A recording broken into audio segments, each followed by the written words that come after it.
महाभारत काल की बात है। एक बार कृष्ण और बलराम किसी जंगल से गुजर रहे थे। चलते चलते काफी समय बीत गया और अब सूरज भी लगभग डूबने वाला था।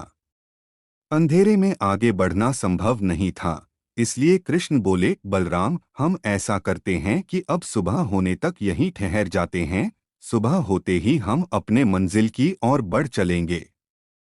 बलराम बोले, पर इस घने जंगल में हमें खतरा हो सकता है। यहाँ सोना उचित नहीं होगा। हमें जाग कर ही रात बितानी होगी। अच्छा, हम ऐसा करते हैं कि पहले मैं सोता हूँ और तब तक तुम पहरा देते रहो, और फिर जैसे ही तुम्हें नींद आए तुम मुझे जगा देना, तब मैं पहरा दूंगा और तुम सो जाना। कृष्ण ने सुझाव दिया। बलराम तैयार हो गए। कुछ ही पलों में कृष्ण गहरी नींद में चले गए और तभी बलराम को एक भयानक आकृति उनकी ओर आती दिखी। वो कोई राक्षस था। राक्षस उन्हें देखते ही जोर से चीखा और बलराम बुरी तरह डर गए।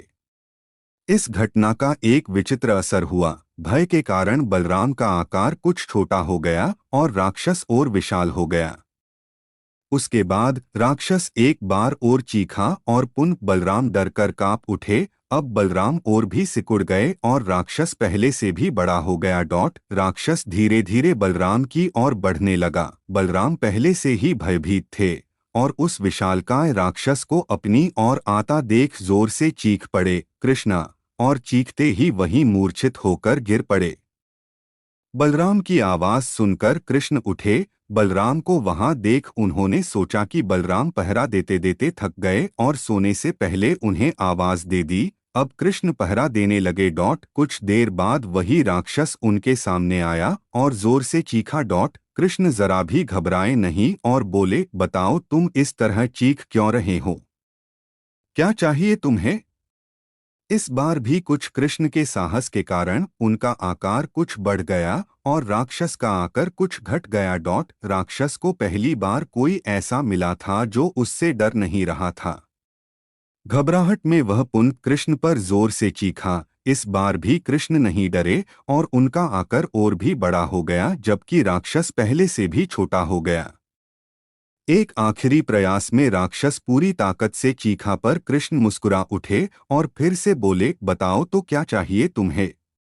फिर क्या था? राक्षस सिकुड़कर बिल्कुल छोटा हो गया और कृष्ण ने उसे हथेली में लेकर अपनी धोती में बांध लिया और फिर कमर में खोस कर रख लिया। कुछ ही देर में सुबह हो गई।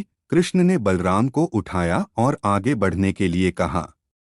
वे धीरे धीरे आगे बढ़ने लगे। तभी बलराम उत्तेजित होते हुए बोले, पता है कल रात में क्या हुआ था? एक भयानक राक्षस हमें मारने आया था। रुको रुको, बलराम को बीच में ही टोकते हुए कृष्ण ने अपनी धोती में बंधा राक्षस निकाला और बलराम को दिखाते हुए बोले, कहीं तुम इसकी बात तो नहीं कर रहे हो? हाँ, ये वही है। पर कल जब मैंने इसे देखा था तो ये बहुत बड़ा था। ये इतना छोटा कैसे हो गया? बलराम आश्चर्यचकित होते हुए बोले। कृष्ण बोले, जब जीवन में तुम किसी ऐसी चीज से बचने की कोशिश करते हो जिसका तुम्हें सामना करना चाहिए तो वो तुमसे बड़ी हो जाती है और तुम पर नियंत्रण करने लगती है। लेकिन जब तुम उस चीज का सामना करते हो जिसका सामना तुम्हें करना चाहिए तो तुम उससे बड़े हो जाते हो और उसे नियंत्रित करने लगते हो। दोस्तों, ये राक्षस दरअसल हमारी जिंदगी में आने वाली चुनौतियां हैं। अगर हम इस चुनौतियों को टालते हैं तो ये और बड़ी होती जाती हैं। आखिर में ये हमें कंट्रोल करने लग जाती हैं। इसलिए हमें इनका साहसपूर्वक सामना करना चाहिए ताकि हम उन पर काबू पा सके। इस प्रकार चुनौतियों का डट के सामना करने से वो छोटी सी हो जाएगी जिससे हम आसानी से उन पर नियंत्रण कर सकते हैं और सफल हो सकते हैं। दोस्तों, कैसी लगी ये कहानी हमें कमेंट करके ज़रूर बताएं।